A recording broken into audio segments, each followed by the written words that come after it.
Hello दोस्तों, कैसे हैं आप सब? आज मैं फिर हाजिर हूँ एक नई ड्रामा एक्सप्लेनेशन के साथ, जिसके बारे में ज़्यादा कुछ मैं नहीं कहूँगी। आप बस देख ही लीजिए। ड्रामा की ओपनिंग होती है हमारे मेन लीड्स के साथ। गुशेंग अपनी मंगेतर लिली से बोला, क्या हुआ? तुम अब इतना हिचकिचा क्यों रही हो? तुम तो यही चाहती थी ना? तुम ऐसे प्रिटेंड कर रही हो मानो ये तुम्हारा फर्स्ट टाइम है। वो फिर उसके साथ इंटीमेट होता है। हीरोइन की आंखों में आंसू थे, क्योंकि वो उसे प्यार तो करती थी, पर वो उसकी मंगेतर लिली नहीं बल्कि जिया थी। और फिर फ्लैशबैक। उस रात जब गुसेंग को पता चला कि लिली कंट्री की मशहूर एक्ट्रेस और उसकी मंगेतर सारी दुनिया के सामने ऐलान करती है कि वो और गुसेंग शादी करने वाले हैं। गुसेंग इस शादी के सख्त खिलाफ था, क्योंकि न तो वो उसे चाहता था और न तो उसे एक्ट्रेस में दिलचस्पी थी। वो तो उसके दादाजी थे जो उसे शादी के लिए फोर्स कर रहे थे। गुशेंग तब जैसे ही कार से निकला, वो टकरा गया हमारी हीरोइन जिया से। गुशेंग को सामने देखकर उसकी खुशी का ठिकाना न रहा। वो चिल्लाई, गुशेंग तुम कहाँ चले गए थे? मैंने 8 साल तुम्हारे इंतजार किए। गुशेंग बोला, एक्सक्यूज मी, तुम हो कौन? और यूँ मुझे टच करने की हिम्मत कैसे हुई? वो गुस्से में अंदर चला गया। बाहर खड़े गार्ड्स उसका मजाक बनाने लगे। अभी कल की लड़कियां तो देखो, न कोई लाज न कोई शर्म। अमीर आदमी देखा नहीं, गले लिपट गई। जिया तो इसी सोच में थी कि आखिर गुशेंग ने उसे पहचान ही क्यों नहीं। एनीवेज, वो फिर उस काम से अंदर गई जिसके लिए उसे बुलाया गया था, इस बात से अनजान कि आज उसकी मुलाकात अपने ही हमशक्ल यानी कि लिली से होने वाली थी। लिली उसे देख बोली, वाकई तुम लगती तो मेरी जैसी ही हो, पर तुम्हारा स्टाइल चेंज करना पड़ेगा। जिया के सर पर बहुत बड़ा कर्जा था। अपनी माँ का इलाज और पापा की जुए खेलने की लत ने उसे पढ़ाई बीच में छोड़ने को मजबूर कर दिया था। लिली उसे अच्छी खासी रकम देने वाली थी। बस उसे 3 महीने गुसेंग के साथ उसकी मंगेतर यानी कि लिली बन के रहना पड़ेगा। वजह, वो ऑलरेडी प्रेग्नेंट थी और उससे निपटने अपनी सर्जरी के लिए उसे अब्रॉड जाना था। और बस इसी तरह जिया लिली बन गई। प्रेजेंट में अगली सुबह जिया की नींद खुली तो वो घबरा के खुद को ब्लैंकेट से कवर करने लगी। गुसेंग की नजर बिस्तर पर लगे दाग पर गई तो वो बोला, खुद को प्यूरे साबित करने के लिए तुम हॉस्पिटल से अपनी रिपेयर सर्जरी भी तो करा चुकी हो। अच्छा मजाक है। जिया बताने की कोशिश की, वो जो सोच रहा है गलत है। वो सच में एक पर गुसिंग कुछ सुनना नहीं चाहता था, क्योंकि लिली की रेप्यूटेशन उसके वन नाइट स्टैंड्स के बारे में वो पहले से जानता था। वो पास आकर बोला, दादाजी के साथ प्लानिंग करके इस बार तो तुमने मुझे ये सब करने में मजबूर कर दिया, पर आगे सोचना भी मत कि मैं तुम्हें कभी टच भी करूंगा। जिया उसकी बातों से कंफ्यूज रह गई और फिर उसे याद आया कल रात जब वो दोनों उसके दादाजी से मिलने गए थे। गुसेंग ने अपने दादाजी को साफ साफ बोल दिया था कि वो लिली से शादी नहीं करेगा।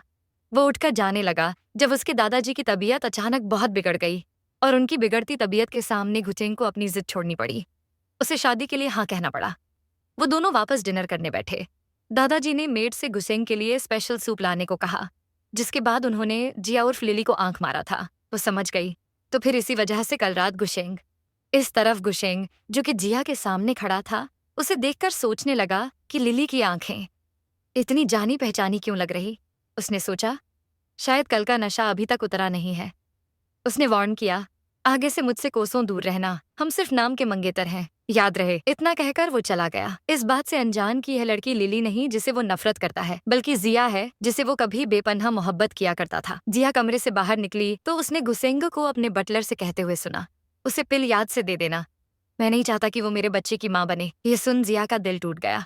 दिल पर पत्थर रखकर वो बाहर आई। बटलर कुछ कह पाता इससे पहले उसने खुद ही मॉर्निंग आफ्टर पिल के बारे में पूछा, जो उसके हाथ में ही था, और बिना कोई कंप्लेन वो उसे खा लेती है।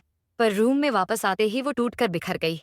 और फिर फ्लैशबैक, बचपन का वो दिन जब उसे डैड उससे पैसे मांग रहे थे, वो पैसे जो वो ट्यूशन्स पढ़ा के अपनी स्कूल फीस भरने के लिए जमा करती थी, ताकि वो उन पैसों से शराब खरीदे सके, उन्हें जुए में उड़ा सके। जिया पैसे देने से इनकार करती है तो उसके डैड दरवाजा तोड़कर अंदर आए। उसने भागने की कोशिश की पर भाग न सकी। वो चिल्लाए, तू पैसे नहीं देगी तो आज तो मैं तुझे मार ही डालूंगा। वो उसे मारने ही जा रहे थे तब गुसेंग उस पर आ जाता है। उसे मार से बचाने खुद मार खाने लगा। उसके डैड बोले, तू जो कोई भी है निकल जा मेरे घर से, ये बाप और बेटी का बीच का मामला है। गुसेंग चिल्लाया, बाप? आप खुद को बाप कहते हैं? आप इंसान कहलाने के भी लायक हैं क्या? जिया सोच में पड़ गई। आखिर ऐसा क्या हुआ कि वही गुसेंग आज इतना बदल चुका है। बाद में जिया को गुसेंग के दादाजी फोन करके लंच पर इन्वाइट करते हैं। फोन रखते ही गुसेंग का फोन आया। वो चिल्लाने लगा, अब तुम दादाजी को चाबी कर रही हो ताकि तुम मुझसे अपनी मन की करवा सको। लंच का आइडिया जरूर तुम्हारा ही था ना? जिया अपनी सफाई सफाई में कुछ कहती इससे पहले ही गुसेंग फोन काट देता है। न चाहकर भी गुसेंग जिया के साथ दादाजी के मेंशन पहुंचा। अंदर आते ही उसने जिया का हाथ थामा तो जिया एक पल के लिए शॉक्ड हो गई। इतने में दादाजी उन्हें रिसीव करने बाहर आए। दादाजी के सामने गुसेंग जिया को बड़े ही प्यार से ट्रीट करने लगा, जो देख दादाजी खुश होकर बोले, मैं जानता था आज नहीं तो कल गुसेंग को तुमसे प्यार हो ही जाएगा। अब मैं आराम से पारलोक जा सकता हूँ और जाकर तुम्हारे मॉम डैड से बोल पाऊंगा कि उनका बेटा अपनी जिंदगी अच्छे से जी रहा है। जिया बोली, आप ऐसा क्यों कह रहे हैं दादाजी? भगवान आपको और भी लंबी उम्र दे। दादाजी ने कहा, नहीं, ज्यादा लंबी नहीं चाहिए, बस इतनी ताकि मरने से पहले अपने परपोता को अपने गोद में खिला सकूं। अब बताओ तुम लोग मुझे परपोता कब दे रहे हो? जिया ने शर्मा कर कहा, जी हम कोशिश करेंगे। गुसेंग को जिया का ये नाटक सर में दर्द देने लगा। वो अपने दांत पीसते हुए बोला, अब दादाजी कह ही रहे हैं तो हमें वक्त जाया न करके अभी काम पे लग जाना चाहिए। वो दादाजी के सामने ही उसे अपने कंधों पर उठा लेता है, वहाँ से लेकर चला जाता है। दादाजी खुश हो गए ये देखकर, पर गुसेंग बीच रास्ते गाड़ी रोक देता है। उसने जिया से कहा, कार से उतरो, मुझे तुम्हारी शक्ल देखने में भी घिन आती है। जिया चुपचाप कार से उतर तो गई, पर गुस्से में बड़बड़ाने लगी। अगर किसी की याददाश्त भी चली जाए तो क्या कोई आदमी इतना बदल सकता है? लगता है कोई भूत उस पर हावी हो गया है। इसी बीच उसके पैर में मोच आ जाती है। गुसेंग ने ये नोटिस तो किया, पर सोचा जरूर फिर से नाटक कर रही होगी और उसे वहीं बीच रास्ते छोड़कर चला गया। इस तरफ घर की केयर टेकर दादाजी पूछती है, सर छोटे बाबा के लिए तो कई अमीर फैमिली से रिश्ता आया था, अपने सारे रिश्तों को ठुकराकर एक एक्ट्रेस को ही उनके लिए क्यों चुना? दादाजी बोले, ये लंबी कहानी तो सुनो। जब गुसेंग और उसके मॉम डैड का कार एक्सीडेंट हुआ जिसमें उसके मॉम डैड चल बसे, डॉक्टर ने बताया कि सर पर गहरी चोट लगने की वजह से वो अपनी पिछले 6 महीने की याददाश्त खो चुका है। उन दिनों जब गुसेंग हॉस्पिटल में बेहोश था, उसके स्कूल बैग से मुझे एक लड़की की तस्वीर मिली। अब डॉक्टर ने उसे कुछ भी याद दिलाने से मना किया है, पर मैं उन दोनों को मिला तो सकता हूँ ना, क्या पता उसे अपने आप ही सब कुछ याद आ जाए। पर दादाजी भी कहाँ जानते थे कि वो तस्वीर लिली की नहीं जिया की थी। मेड ने तब कहा, अरे आप तो लिली के लिए लाया हुआ तोहफा उसे देना ही भूल गए। दादाजी ने कहा, तुम एक काम करो, उनके घर चली जाओ। इस तरफ जिया जैसे तैसे घर वापस पहुंची तो सामने दादाजी की केयर टेकर को देखकर शॉक्ड हो गई। उसने पूछा, अरे बेटा तुम तो छोटे बाबा के साथ में घर से निकले थे ना, तुम अकेली क्यों हो? और गुसेंग कहाँ है? जिया ने कहा, हाँ साथ में थे हम, वो उनको काम के सिलसिले में वापस जाना पड़ा और मैं बस थोड़ा टहलने गई थी। केयर टेकर ने उसे दादाजी का लाया हुआ गिफ्ट तो दिया, पर उनके दिल में शक बैठ चुका था कि दिल में कुछ तो काला है। 1 महीने बीत गए गुसेंग को अपने घर गए हुए। वो दोस्तों के साथ एक क्लब में बैठा था, पर अब भी उसकी नजरों के सामने लिली का चेहरा मानो घूम रहा हो। तभी एंट्री हुई उसके कजिन भाई लियो की। वो बोला, अरे भाई आप आर्मी से वापस कब आए? फिर से हमें छोड़कर जाने का इरादा तो नहीं? गुसेंग बोला, क्यों, तू चाहता है मैं वापस चला जाऊं? लियो बोला, नहीं भाई आप ऐसा क्यों कह रहे हैं? तभी उनका एक दोस्त बोला, तुम भूल गए क्या, तुम्हारे जाने से सबसे ज्यादा उदास वही था, बेचारा फुट फुट कर रो रहा था। लियो बोला, जो भी हो आई एम श्योर अब वो वापस नहीं जाएंगे, आखिर उनकी शादी जो होने वाली है। पास बैठी एक लड़की बोली, क्या तुम सिंगल नहीं हो? गुसेंग ने उसे अपनी गर्दन पर नाखून का दांत दिखाकर बोला, क्या ये प्रूफ काफी नहीं कि मैं सिंगल नहीं हूँ? घर पर मेरी मंगेतर मेरा वेट कर रही है।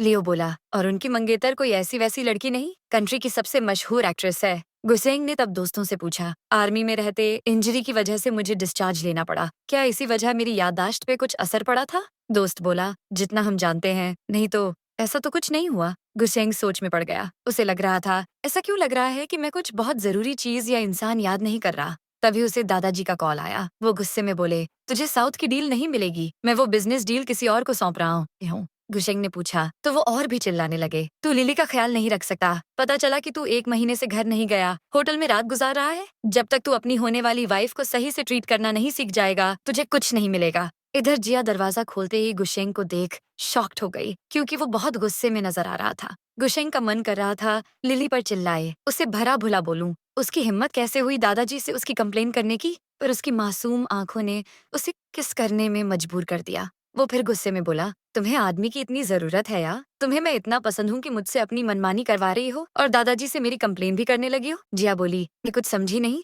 गुसेंग बोला, मासूम बनने का नाटक बंद करो। दादाजी को पता कैसे चला कि मैं 1 महीने से घर नहीं आया? जिया समझ गई कि शायद केयरटेकर ने ही उन्हें ये बात बताई होगी, पर गुसेंग थोड़ा उस बात का विश्वास नहीं करता। वो बोला, ठीक है, तुम्हें मुझे घर वापस लाने के लिए इतनी मेहनत करनी पड़ी ही है तो मैं तुम्हें आज रात निराश नहीं करूंगा। वो फिर उसे फोर्सफुली किस करने लगता है। अगले दिन उसे पता चला कि दादाजी को सच्चाई बटलर ने बताई थी, क्योंकि उसकी नौकरी खतरे में पड़ जाती नहीं। बाद में उसे अपनी स्कूल की फ्रेंड वेनी का कॉल आया। वेनी ने कहा, सुना है गुसेंग आर्मी से वापस आ गया है। जिया ने उसे सारी सच्चाई बताई, ये भी कि उसे वह याद नहीं। वेनी ने कहा, कल स्कूल रियूनियन है, आई एम श्योर वो भी आएगा, तभी पता चलेगा उसे तुम सच में याद हो या वो बस तुम्हें ना पहचानने का नाटक कर रहा है। अगले दिन स्कूल रियूनियन में हम स्कूल की वैम्प लड़की सिसी को देखते हैं। वो स्कूल के दिनों में गुसेंग की फैन गर्ल्स में से एक थी, उसकी गर्लफ्रेंड बनना चाहती थी और आज भी बेसब्री से उसके आने का इंतजार कर रही थी। पर तभी एंट्री हुई हमारी हीरोइन की। स्कूल के दिनों में लड़के उसके दीवाने हुआ करते थे और आज भी उसे देखकर सब लट्टू हो गए। जिया वेनी के पास जाकर बैठ गई। सिसी और उसकी फ्रेंड्स आकर उसे पूछने लगी, कैसी हो जिया, वैसे आजकल क्या कर रही हो?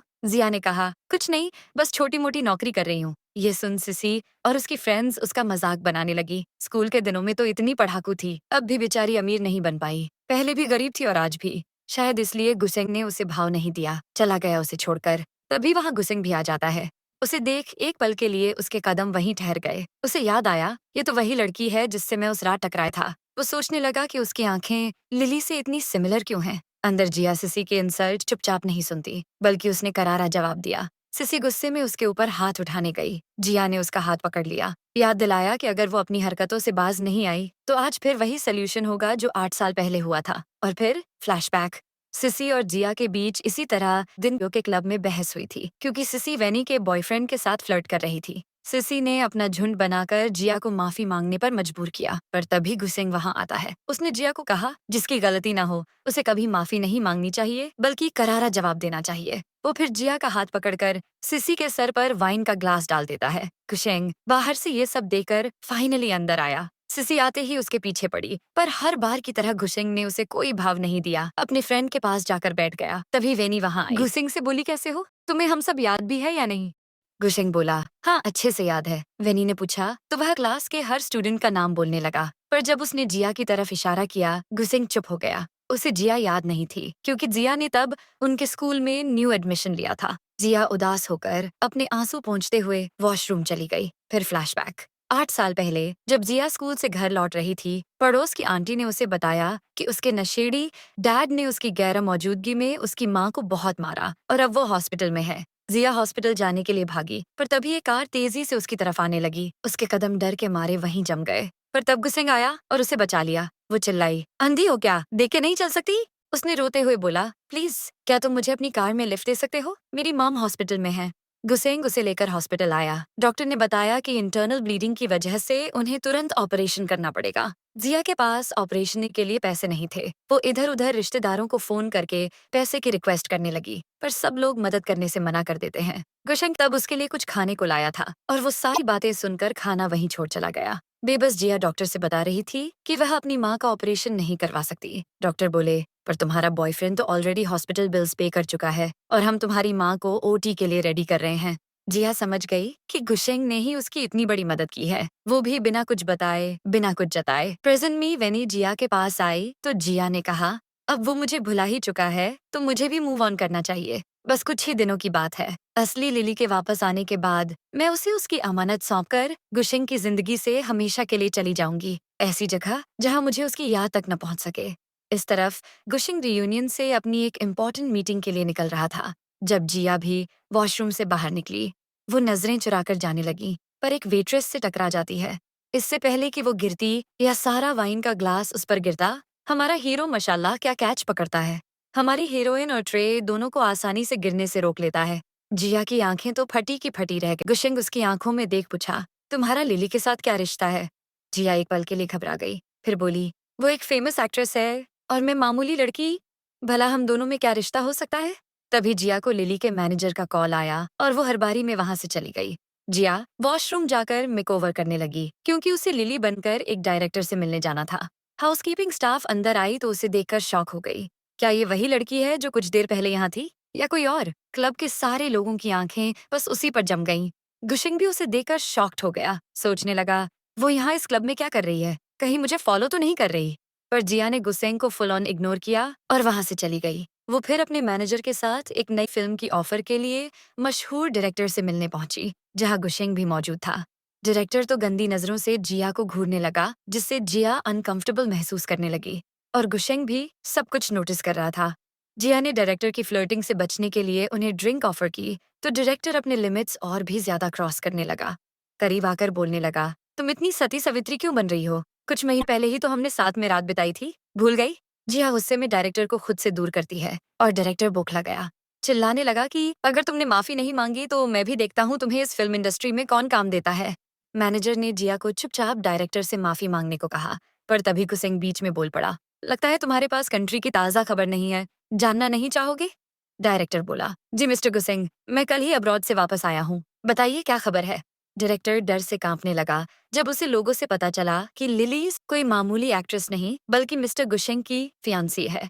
गुशेंग ने जिया को वहां से चले जाने को कहा तो बिना बात बढ़ाए वो अपनी मैनेजर के साथ वहां से चली गई। और उसके जाते ही गुशेंग बॉटल उठाकर डायरेक्टर के उसी हाथ को आगे से किसी लड़की को टच करने के लायक नहीं रखता। बाहर मैनेजर ने जिया से कहा कि वो मेरा पर्स अंदर ही छूट गया है, तो जिया उसे लेने अंदर चली गई। इस तरफ तभी गसुंग को दादाजी का कॉल आया। एक बार फिर वो गुशेंग पर बरस पड़े क्योंकि उन्हें पता चल चुका था कि उसने जिया को मॉर्निंग आफ्टर पिल लेने के लिए मजबूर किया था। एक बार फिर गुशेंग जिया को गलत समझने लगा, जबकि असल में उसके दादाजी को तो ये बात खुद ही पता चली क्योंकि वो गुशेंग के घर आए हुए थे। वो गुस्से में अपना फोन तोड़ देता है तभी जब जिया पर्स लेने अंदर आती है। उसे इतने गुस्से में देखकर उसने पतली गली से निकलने की कोशिश की पर चेयर से टकरा गई। गुशेंग की नजर उस पर गई। वो जबरदस्ती उसका हाथ पकड़कर उसे कार में ले आता है। वो गुस्से में चिल्लाया, मेरे बच्चे की माँ बनने के लिए तुम इतनी मर रही हो कि पेल की बात भी तुम्हें दादाजी को बतानी पड़ी?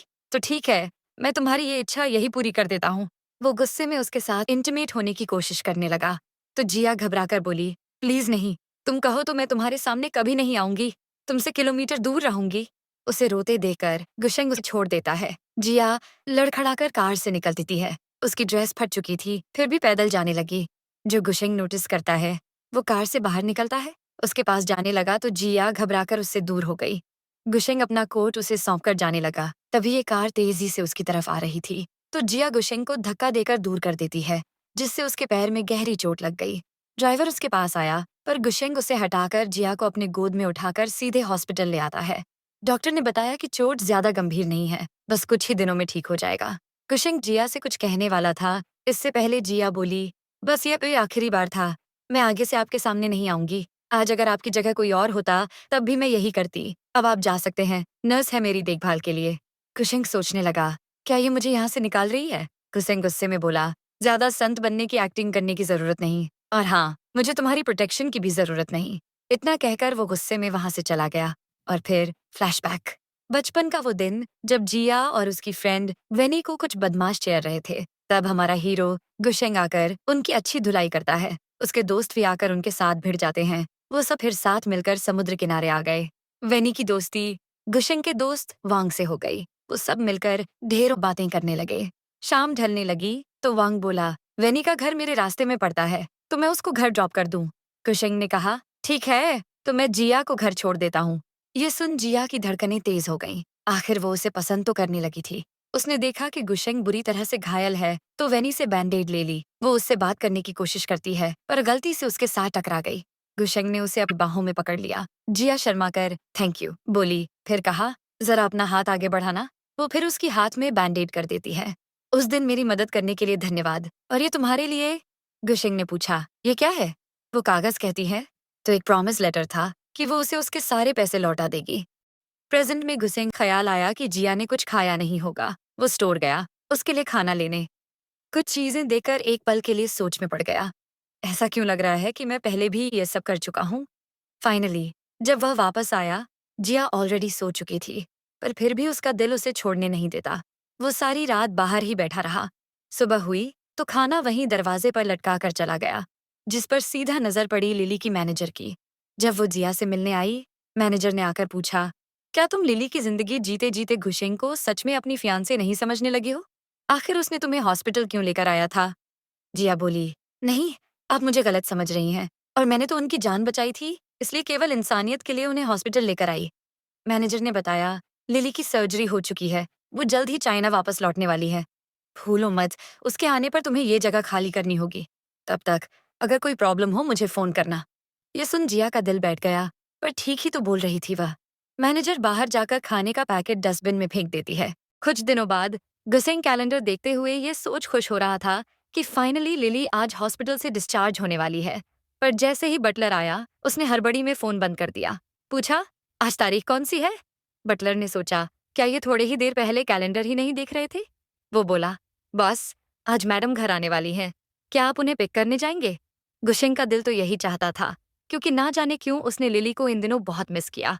पर वो फिर भी अकड़ के बोला, नहीं, देख नहीं सकते, मैं मैगजीन पढ़ रहा हूँ, तुम चले जाना। बटलर बोला, हाँ, आप वाकई बहुत बिजी लगते हैं, क्योंकि असल में गुशेंग ने तो वो मैगजीन उल्टी पकड़ी हुई थी। फाइनली जिया घर वापस आई। लड़खड़ाते हुए गुशेंग की तरफ मुड़कर देखा भी नहीं और अपने कमरे में चली गई। रात को गुशेंग डिनर करने जैसे ही नीचे आया, जिया बोली, मेरा हो गया? बटलर ने कहा। पर मैडम, आपने तो बस खाना शुरू ही किया था। जिया ने कहा, हाँ, मुझे ज्यादा भूख नहीं थी, मैं स्टडी में जा रही हूँ अपनी स्क्रिप्ट पढ़ने। रात के 12 बज जाते हैं, पर जिया तब भी कमरे में नहीं आती तो गुशेंग स्टडी रूम के बाहर चक्कर काटने लगा। बटलर आकर बोला, सर आप सो क्यों नहीं जाते? फिर धीमी आवाज में बोला, कोई अंधा भी समझ जाएगा कि मैडम आपको अवॉइड कर रही हैं। गुशेंग बोला, कुछ कहा तुमने? बटलर ने जवाब दिया, नहीं तो। गुशेंग रूम में जाकर सोने की जगह करवटें बदलने लगा। रात के 2 बज गए। उसे नींद आने से रही। न जाने जिया ने उस पर क्या जादू कर दिया था। तो वो घर के जिम में जाकर आधी रात को वर्कआउट करने लगा, ये चेक करने के लिए कि क्या वो वाकई में स्क्रिप्ट पर काम कर रही है या उसे अवॉइड। जिया को भी नींद तो बहुत आ रही थी। वो सोचने लगी, ये सामने से जाता क्यों नहीं? कहीं उसे पता तो नहीं चल गया कि मैं उसे अवॉइड कर रही हूँ। फाइनली सुबह के 4 बजे हार मानकर गुशेंग कमरे में सोने चला गया। सुबह हुई और नींद खुली तो पता चला जिया ऑलरेडी के प्रमोशन के शूट के लिए निकल चुकी है। इनफैक्ट जिया का ये प्रमोशनल शूट तो गुशेंग की ही कंपनी में था। गुशेंग जब कंपनी आया, वो जिया को इग्नोर करके जा रहा था, पर उसके कदम अपने आप ही उसे देख थम गए। दिल तो कह रहा था बस उसे यूं देखता ही रहूं। तभी वो शूट खत्म करके नीचे आई। बटलर बोला, मैडम, आप पहली बार कंपनी आई हैं, क्यों ना साहब और मैं आपको कंपनी का टूर कराएं? जिया बोली, नहीं आज नहीं, आज मुझे और भी काम है। बाद में गुशेंग के दादाजी जिया को लंच पर इनवाइट करते हैं। वो उनसे मिलने आई तो दादाजी ने पूछा, सब ठीक ठाक है ना? गुशेंग तुम्हारा ध्यान तो रख रहा है ना? जिया ने कहा, हाँ, आजकल वो डिनर लंच सब घर पे ही करते हैं। हालांकि पूरी बात वो बताती नहीं कि आजकल वो ज्यादातर घर से बाहर रहती है। दादाजी तब जिद पकड़ लेते हैं, गुशेंग का मनपसंद खाना बना है, जाते वक्त लेते जाना। मेड गुशेंग को फोन करके बताती कि जिया उसके लिए लंच ऑफिस ले पहुंचती ही होगी। जिया उन्हें रोक लेती है, बोली, रहने दीजिए, मैं उन्हें सरप्राइज देना चाहती हूँ। जबकि असल में तो जिया बीच रास्ते एक पार्क में बैठकर वो पूरा लंच खुद ही बड़े मुश्किल से खत्म करती है, क्योंकि वो गुशेंग के सामने भी नहीं जाना चाहती थी। तभी गुशेंग की कार वहां से गुजर रही थी। बटलर बोला, साहब वो मैडम ही है ना? वो बीच रास्ते यूं आखिर कर क्या रही हैं? कोई कैमरामैन भी तो आसपास नहीं है, लग तो नहीं रहा कि शूटिंग चल रही है। वो फिर एक कैब बुक करती है। गुशेंग बोला, पीछा करो उसका, और उसको फॉलो करते हुए अपने दादाजी के घर पहुंच गया। इससे पहले वो अंदर जाता, दरवाजे से ही जिया और दादाजी की बातों से पता चला कि वो लंच बॉक्स तो दादाजी ने उसके लिए भेजा था। तभी जिया ने दादाजी से कहा, आपने उस दिन खामखा ही गुशेंग को न जाने क्या कुछ नहीं कह दिया। दरअसल उनकी गलती नहीं थी दादाजी, मैं ही दूसरी दवाई ले रही थी, इसलिए मुझे आफ्टर पिल लेना पड़ा। गुशेंग ये सुन शॉक्ड हो गया। तो क्या वाकई में ये बात जिया ने दादाजी को नहीं बताई थी? मैंने उसे गलत समझा। उस रात की हरकत की वजह से वो बहुत शर्मिंदा फील करता है और चुपचाप दरवाजे से ही चला जाता है। कार में उसने ड्राइवर से पूछा, तुम्हें क्या लगता है आखिर वो ये सब क्यों कर रही होगी? बटलर बोला, साहब मुझे तो लगता है वो खुद को आपसे धीरे धीरे अलग कर रही है। गुशेंग ने कहा, बेवकूफ, मुझे तो लगता है वो मुझे सच में पसंद करती है, मेरे पैसों को नहीं। बटलर ने तब बताया कि मैडम की नई मूवी की आज लॉन्च पार्टी है, क्या आप चल रहे हैं? गुशेंग ने पहले तो जाने से इनकार किया, पर फिर पूछा, पार्टी कितने बजे है? उसी पार्टी में जिया के स्कूल की वैम्प सिसी भी आई हुई थी। मैनेजर ने बताया, उस लड़की से बच के रहना, असल में वो लिली की कजिन है, पर बचपन से ही उन दोनों की कभी बनी नहीं। इनफैक्ट सुना है सिसी को बचपन से गुशेंग पर क्रश था, और अब जब वो लिली का फियांसे बन चुका है तब से सिसी और भी पागल हो गई है। इतने में सिसी उनके पास आई, सबको अपने बॉयफ्रेंड से इंट्रोड्यूस करवाया। उसका बॉयफ्रेंड बड़े ही प्यार से उसे सबके सामने अपने हाथों से खिलाने लगा, तो लोग उसके बॉयफ्रेंड की तारीफों के पुल बांधने लगे। बॉयफ्रेंड हो तो ऐसा प्यार करने वाला। सिसी ने जिया की तरफ इशारा करते हुए कहा, हाँ, पर कुछ लोगों की इस मामले में बहुत ही फूटी किस्मत है। वो लोग पैसों के लिए सगाई तो करते हैं, पर मंगेतर उन्हें हाथ से खिलाना तो दूर, घास तक नहीं डालता। यही बात दूर खड़ा गुशेंग भी सुन लेता है। इससे पहले वो जिया के पास आता उसे डिफेंड करने। जिया बोली, हाँ, कुछ लोग ऐसे भी होते हैं, बाना रिजेक्ट होने के बाद भी लड़कों का पीछा नहीं छोड़ते हैं। इनफैक्ट स्टॉकर बन के आधी रात उसे सिड्यूस करने उसके हॉस्टल तक पहुंच जाते हैं।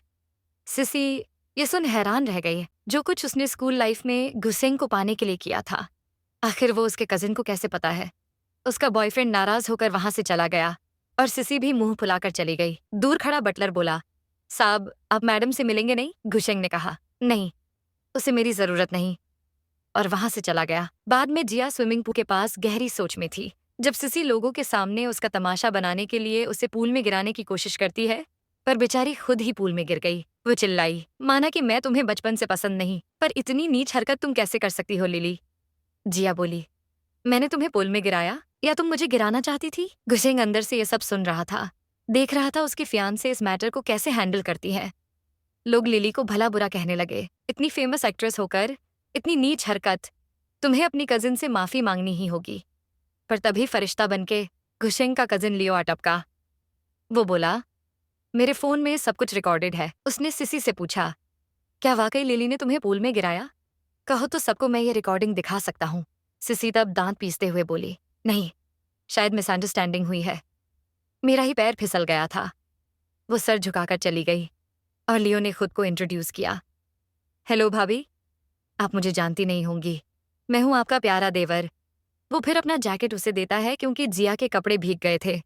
बाद में सारे आदमी एक साथ बैठ ड्रिंक एंजॉय कर रहे थे। जब लियो ने अपने असिस्टेंट को लिली के लिए उसके रूम से एक ड्रेस देने को कहा, आखिर वो फैशन डिजाइनर जो था, तभी गुसेंग अपना लाइटर उसे फेंक के मारता है। लियो दर्द से चिल्लाया तो गुसेंग बोला, उप्स, मेरा हाथ फिसल गया। बाहर आकर उसने वेट्रेस से पूछा, ये ड्रेस आप कहाँ लेकर जा रही हैं? वेट्रेस ने बताया कि लिली मैडम के कपड़े हैं, लियो सर ने भेजे हैं। गुशेंग ने कहा, दिखाओ तो जरा, और फिर जानबूझकर अपना जलता हुआ सिगरेट उस बैग में डाल देता है। बोलने लगा, सो सॉरी, अब ये ड्रेस तो खराब हो गई, तुम एक काम करो, वो ड्रेस लेकर जाओ, लियो से मैं बात कर लूंगा। कुछ देर बाद बटलर ने गुसेंग से कहा, साहब, बाहर मौसम बहुत खराब है, पार्टी खत्म होने वाली है और मैडम के पास कार नहीं है, आप कहें तो मैं उन्हें बोलूं रुकने के लिए। बीच में लियो इससे पहले कुछ कहता, गुसेंग चिल्लाया, तेरी जुबान आज इतनी क्यों चल रही है? वो मेरी होने वाली वाइफ है, उसका ख्याल कैसे रखना है मैं अच्छी तरह से जानता हूँ। इस तरफ लिली, सिसी और कई लड़कियां अपने अपने कार का वेट कर रही थीं। पर जैसे ही सिसी ने सबको बताया कि मेरे कजिन का फियांसे शहर का रिचेस्ट बिजनेस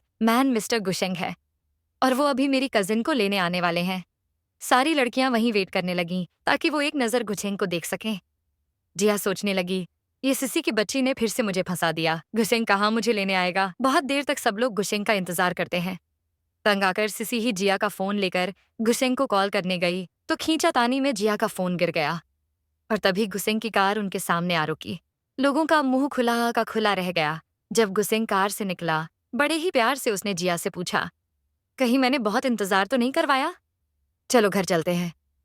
जिया भी उसे देखकर शॉक थी, पर चुपचाप उसके साथ चलने लगी। पीछे पीछे पूंछ की तरह सिसी भी आ टपकी। गुसेंग से बोली, मेरा घर रास्ते में ही पड़ता है, क्या आप मुझे भी ड्रॉप कर देंगे? गुसेंग ने बोला, सॉरी, मेरी कार में नीच लोगों के लिए जगह नहीं। कार में गुसेंग ने जिया से पूछा, बैग में क्या है? जिया ने जैसे ही बताया कि लियो का जैकेट है, गुसेंग वो बैग उससे छीन लेता है। ड्राइवर से कहा, गाड़ी रोको, और वो बैग को बाहर डस्टबिन में फेंक देता है। जिया चिल्लाई, मुझे इसे धोकर उसे वापस करना था। गुसेंग बोला, तुम्हारी पहनी हुई चीज उसे लौटाने की जरूरत नहीं, मैं उसे बदले में 10 कोट खरीद कर दे दूंगा। खुश? उसने थोड़ी देर बाद फिर पूछा, कल का क्या प्लान है? जिया ने झूठ कहा, कल मैं घर नहीं रहूंगी, मैनेजर के साथ मीटिंग है, जबकि ये सरासर झूठ था। गुसेंग भी समझ गया कि जिया झूठ बोल रही है, पर फिर भी उससे कोई सवाल नहीं करता। कुछ दिनों बाद जिया अपने मैनेजर से मिलने आई, जो कि बहुत परेशान थी क्योंकि फिल्म की शूटिंग में एक प्रॉब्लम आ गई थी। अब इस प्रॉब्लम में सिर्फ गुसेंग ही उनकी मदद कर सकता था, इसलिए उसने जिया से कहा, कुछ भी करके तुम्हें गुसेंग को हमारी मदद करने के लिए मनाना होगा। पर जिया गुसेंग को डिस्टर्ब या तंग नहीं करना चाहती थी। उसने क्या किया, उसके कजिन लियो को मैसेज करके उससे मदद मांगी, इस बात से अनजान कि तब लियो गुसेंग के साथ ही था और गुसेंग ही लियो के फोन पर जिया का मैसेज देख लेता है। तभी लियो स्विमिंग पूल से बाहर निकला, उसे कुछ कहने जा रहा था, पर गुसेंग गुस्से में उसे फिर से एक लात मारकर पूल में गिरा देता है। वो फौरन घर लौटा। जिया उसे इस समय घर पर देख हैरान थी। पूछा, तुम इस वक्त यहाँ?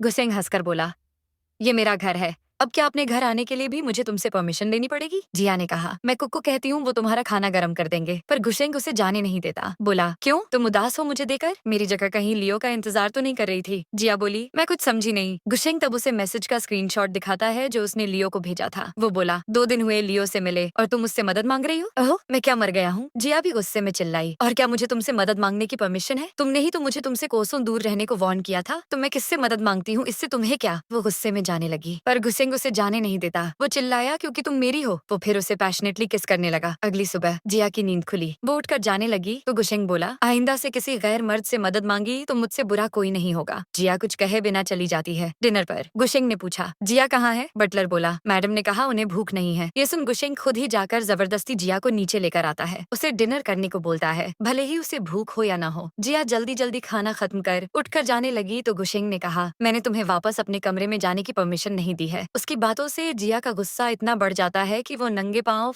नाइट ड्रेस में घर से निकल जाती है। बटलर ने उसे रोकने की कोशिश की। गुशेंग को कहा उसे रोकिए, पर गुशेंग गुस्से में बोला, बच्ची नहीं है वो, खुद का ख्याल रख सकती है। पर वो फिर खुद ही जिया को ढूंढने निकल पड़ता है। पागलों की तरह वो रात भर उसे ढूंढता रहा, पर वो उसे नहीं मिली। घर लौटे ही उसे एक आदमी का फोन आया। वो बोला, तुम्हारी मंगेतर मेरे कब्जे में है। अगर उसकी जान प्यारी है तो अपनी साउथ की सारी प्रॉपर्टी मेरे नाम करनी होगी। कॉन्ट्रैक्ट पेपर्स साइन करके लाना, कहीं देर न हो जाए। गुशेंग चुपचाप कॉन्ट्रैक्ट पेपर्स लेकर उस एड्रेस पर पहुंच जाता है। उस किडनैपर के आदमी जिया को फाइनली बाहर लेकर आए तो जिया उसे वहाँ देख शॉक्ड हो गई। गुशेंग मुझे बचाने आया है? उसे याद आया कैसे उसका किडनैप हुआ था। वो उसे छुड़ाकर ले जाने लगा, पर तभी उसकी नजर जिया की गर्दन पर लगे चोट के निशान पर गई। उसने पूछा, उन लोगों ने तुम पर हाथ उठाया था? वो उसे बाहर ही वेट करने के लिए कहकर अंदर चला गया। उसने अंदर आकर कहा, उसकी बोतल उठाई और उस आदमी के सिर पर फोड़ दी। उसके आदमी गुशेंग को घेर लेते हैं, पर वो सपर भारी पड़ जाता है। वो बाहर आया। जिया ने पूछा, क्या तुम ठीक हो? तभी उसकी नजर उसके हाथ पर लगी चोट के निशान पर गई तो वो फिर से चला गया अंदर उन सबके हाथ तोड़ने। वो फाइनली जिया को लेकर जा ही रहा था जब किडनैपर जिया पर अटैक करने जाता है, पर उसे बचाने के चक्कर में चोट गुशेंग को लग जाती है। गुशेंग ने तब उसकी इतनी पिटाई की कि वो बेहोश ही हो गया। जिया फिर उसके हाथ में पट्टी कर देती है। आंखों में आंसू थे उसकी वजह से गुशेंग को इतनी गहरी चोट जो लगी थी, पर गुशेंग तो उन्हीं हाथों से जिया को गोद में उठा लेता है। वो बोला, चलो अब घर चलते हैं। घर लौटकर जिया गुशेंग के पास जाने से हिचकिचा रही थी तो गुशेंग बोला, दरवाजे पर ही खड़ी रहोगी या मेरी मदद भी करोगी? जिया ने कहा, मैं तुम्हें डिस्टर्ब नहीं करना चाहती, बस ये दवाई देने आई थी। मिस्टर वांग को देखती हूँ, वो आके तुम्हारी मदद कर देंगे। गुशेंग समझ गया उसके पुराने बर्ताव से वो अब भी उसे अवॉइड कर रही थी। वो बोला, उसकी जरूरत नहीं, तुम हो ना? जिया तब उसकी हेल्प करने लगी। गुशेंग फिर बोला, तुम आज फ्री हो तो चलो तुम्हें बाहर खिलाने ले चलता हूँ। वो बाहर आए तो उनकी मुलाकात गुशेंग के पुराने दोस्त से हुई जो उसी के साथ आर्मी में था। गुशेंग थोड़ी देर के लिए बाहर गया तो उसके दोस्त ने बातों ही बातों में कहा, मैंने आज तक गुशेंग को लाइफ में 2 बार ही रोते हुए देखा है। एक बार वो एक बुरे सपने से उसकी नींद टूट गई थी, किसी से माफी मांग रहा था सपने में, और दूसरी बार जब अपने मॉम डैड की डेथ के फौरन बाद उसने आर्मी ज्वाइन की थी। जिया ने पूछा, ये कब की बात है? तो उसने कहा, शायद 8 साल पहले की। बाद में गुशेंग और जिया एक क्लब में ड्रिंक करने आए। गुशेंग ने पूछा, जानती हो मैं बचपन से ही मेरा क्या सपना था? जिया बोली, हाँ जानती हूँ, क्योंकि सच तो ये है कि ये दूसरी बार था जब गुशेंग ने उससे ये सवाल पूछा था। आज से 8 साल पहले स्कूल में ही गुशेंग ने उसे बताया था कि वो एक सोल्जर बनना चाहता है, अपने देश की रक्षा करना चाहता है। तभी एक गर्ल बॉयफ्रेंड पास से गुजर रहे थे मूवी डेट की बातें करते हुए, जो सुन गुशेंग ने जिया से कहा, क्या तुम इस संडे मेरे साथ मूवी पर चलोगी? जिया बोली, अगर तुम मुझे डेट के लिए पूछ रहे हो तो पहले मुझे पकड़ कर दिखाओ। वो उसके पीछे भागा। आखिर वो भी उसे पसंद करने लगा था, पर मूवी डेट के दिन वो घंटों उसका इंतजार करती है, पर वो आया ही नहीं। इनफैक्ट स्कूल और उसकी दुनिया से ही गायब हो गया मानो। जिया ने तब पूछा, बुरा ना मानो तो एक बात पूछूं, तुम्हारे मॉम डैड की डेथ कब हुई थी? गुशेंग ने तब बताया कि वो भी अपने मॉम डैड के साथ कार में था जब उनका कार एक्सीडेंट हुआ था। तारीख सुनी तो जिया शॉक्ड हो गई, क्योंकि उसी तारीख को वो डेट पर जो जाने वाले थे। उस रात गुशेंग कुछ ज्यादा ही ड्रिंक कर लेता है। जैसे तैसे जिया उसे घर लाई तो गुशेंग नींद में ही जिया का नाम पुकारने लगा। तभी जिया को लिली के मैनेजर का मैसेज आया कि कल लिली वापस लौट रही है। तभी गुशेंग नींद में बच्चों की तरह चिल्लाने लगा, प्लीज मुझे माफ कर दो, मुझे छोड़कर मत जाओ। इस बात से अनजान कि जिसे वो लिली समझ रहा था वही तो उसकी जिया थी। जिया उस एक रात के लिए उसी के पास उसकी बाहों में सो गई। आखिर उससे अलविदा लेने का वक्त जो आ चुका था। शायद किस्मत को उनका साथ होना मंजूर ही नहीं था। उसे गुशेंग की सच्चाई पता चली, पर वो करती भी क्या, उस पर तो लिली का हक है। अगले दिन सुबह सुबह जिया गुशेंग के लिए सूप बनाती है। बटलर को उसने कहा कि गुशेंग के उठते ही उन्हें ये सूप दे देना, बताना नहीं कि ये मैंने बनाया है, मैं कुछ काम से बाहर जा रही हूँ। गुशेंग सोकर उठा तो बटलर उसे जिया का सूप तो देता है, पर गुशेंग के पूछने पर झूठ नहीं बोल पाया, बता ही देता है ये लिली मैडम ने बनाया है। गुशेंग ने सोचा, इसका स्वाद इतना जाना पहचाना क्यों है? वो खुद से ही बोला, कहीं मुझे लिली से प्यार तो नहीं हो गया, इसीलिए उसकी बातें, आंखें, उसका खाना सब कुछ मुझे अच्छा लगने लगा है। ऑफिस आकर वो यही सब अपने भाई से डिस्कस करने लगा तो भाई बोला, ये भी क्या कोई पूछने की बात है? अगर आप भाभी से प्यार नहीं करते तो जलन में मेरी खरीदी हुई ड्रेस को सिगरेट से नहीं जलाते और ना उस दिन मुझे पूल में गिराते। और बस फिर क्या था, गुशेंग मन बना लेता है जिया को प्रपोज करने का, उससे अपनी दिल की बात कहने का, कि माना दादाजी ने उन्हें इस रिश्ते में बांधा था, पर अब वो उसे सच में चाहने लगा है, उससे शादी करना चाहता है। उसने ऑर्डर दिया, लिली के घर लौटने से पहले प्रपोजल के लिए सजा हुआ होना चाहिए। फाइनली लिली घर वापस आई, पर गुशेंग ने एक नजर में ही उसे उसे देखकर समझ गया कि ये वो नहीं है जिससे वो प्यार करता है, जो इतने दिनों से उसके साथ रह रही थी। बटलर ने पूछा, सर मैडम को गार्डन में ले चलें क्या? गुशेंग बोला, नहीं, डिनर सर्व करो। लिली बड़े ही प्यार से गुशेंग को प्लेट में खाना सर्व करती है, पर गुशेंग को यकीन था उसकी आंखों में कुछ तो ऐसा है जो वो जानता नहीं। उसने कहा, मिस्टर वांग ने ये 2 सूप बनाए हैं, कौन सा खाना चाहोगी? तो लिली बोली, कार्ब सूप तो मेरा फेवरेट है, डिफ्यूज सूप तो गरीब लोग पीते हैं। और फिर फ्लैशबैक, वो दिन जब गुशेंग के दादाजी ने जिया के लिए उसका मनपसंद टोफू सूप बनवाया था। उसने भारी आवाज में पूछा, बताओ कहाँ है वो? लिली ने पूछा, कौन कहाँ है? तुम किसकी बात कर रहे हो? गुशेंग बोला, तुम अच्छी तरह जानती हो मैं किसकी बात कर रहा हूँ। बताओ वो कहाँ है जो इतने महीनों से मेरे साथ रह रही थी, और उसका नाम क्या है? लिली की चोरी पकड़ी तो गई, पर फिर भी उसने जिया का नाम नहीं बताया, तो वो गुस्से में लिली को उसके सारे सामान के साथ घर से बाहर निकाल देता है। पहले तो उसे प्यार पर विश्वास नहीं था, अब जाकर जब उसके दिल को किसी ने चाहा तो किस्मत के खेल देखो, भगवान ने उसे फिर से जुदा कर दिया। और अफसोस की बात ये कि वो उसे ढूंढ भी नहीं सकता था, क्योंकि वो उसका नाम तक नहीं जानता था। इसी तरह 3 महीने बीत गए। लिली के दिए हुए पैसों से जिया दूर एक शहर में अपनी अधूरी पढ़ाई पूरी करने आ गई। एक दिन उसकी टीचर ने बताया कि उनके यूनिवर्सिटी में एक फेमस बिजनेसमैन स्पीच देने आने वाले हैं और उन्हें तुम्हें ही रिसीव करना है। जैसे ही उनकी कार उसके सामने आकर रुकी, गुशेंग को 3 महीनों बाद अपने सामने देकर वो शॉक्ड रह गई। गुशेंग का दिल भी मानो एक पल के लिए थम गया। उसने पूछा, क्या हम पहले भी मिल चुके हैं? जिया बोली, हाँ, हम कराओ के क्लब में मिले थे, याद है? गुशेंग की स्पीच खत्म हुई। जिया और उसकी टीचर उसे बाहर तक ड्रॉप करने आई। टीचर बोली, मिस्टर गुशेंग, आप हमारे कॉलेज के स्टूडेंट्स को अपनी कंपनी में इंटर्नशिप का मौका क्यों नहीं देते? मेरी फेवरेट स्टूडेंट जिया बहुत काबिल है। गुशेंग बोला, ठीक है, आप फिर उसका CV मुझे फॉरवर्ड कर दीजिए, अब मैं चलता हूँ। कार में गुशेंग ने बटलर से पूछा, लिली की हमशक्ल का कुछ पता चला?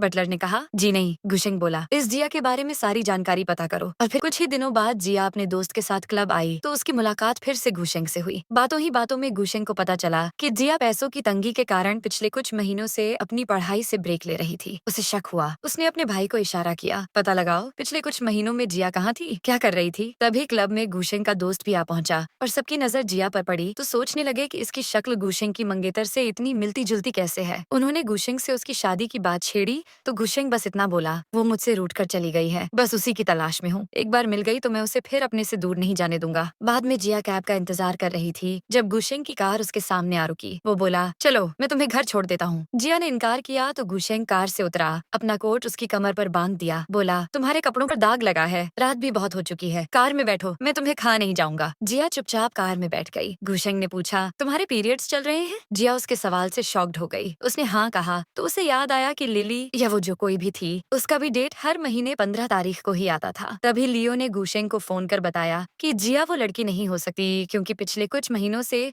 वो एक फैक्ट्री में काम कर रही थी। इतने में जिया का घर आ चुका था। वो जाने लगी तो गुशेंग बोला, रुको। जिया शॉक्ड हो गई जब गुशेंग अपने घुटनों पर बैठकर उसके जूतों के लेस बांध देता है। तभी उसकी नजर उसके पैरों पर लगे चोट के निशान पर गई, जो हूबहू वैसे ही थे जैसे उस रात को गुशेंग को बचाने वक्त लगे थे। उसने जिया से तब कुछ कहा तो नहीं, पर कार में बैठे ही फौरन लियो को कॉल कर बताया कि जरूर जिया के डॉक्यूमेंट्स में किसी ने छेड़छाड़ की होगी। मेरा दिल जानता है कि जिया ही वो लड़की है जो 3 महीने मेरे साथ रह रही थी। पर वो जिया को डराना भी नहीं चाहता था। उसके दिमाग में फिर एक आइडिया आया। घर लौटा तो बटलर ने बताया, साहब ये मैडम के कपबोर्ड से मिला, शायद इनमें से आपको कुछ सुराग मिल जाए। उसने वो बॉक्स खोला तो उसमें छोटे छोटे लेटर्स में विशेष लिखी थी और साथ में गुशेंग का नाम भी। उनकी हर वो मुलाकात जिसके बाद जिया उसे और भी पसंद करने लगी थी। तभी गुशेंग के सिर में जोर का दर्द शुरू हो गया। उसे एक एक करके सारी पुरानी बातें याद आने लगी। स्कूल का वो पहला दिन जब उसके दोस्त ने बताया, पता है आज हमारी क्लास में एक नई लड़की आई है, जरा देख तो उसे, सुना है सारे लड़के उस पर लट्टू हो रहे हैं। गुशेंग बोला, मुझे इन सब में इंटरेस्ट नहीं। पर जैसे ही उसने जिया को देखा, पहली नजर में ही उससे प्यार हो गया। प्रेजेंट में गुशेंग हॉस्पिटल में था।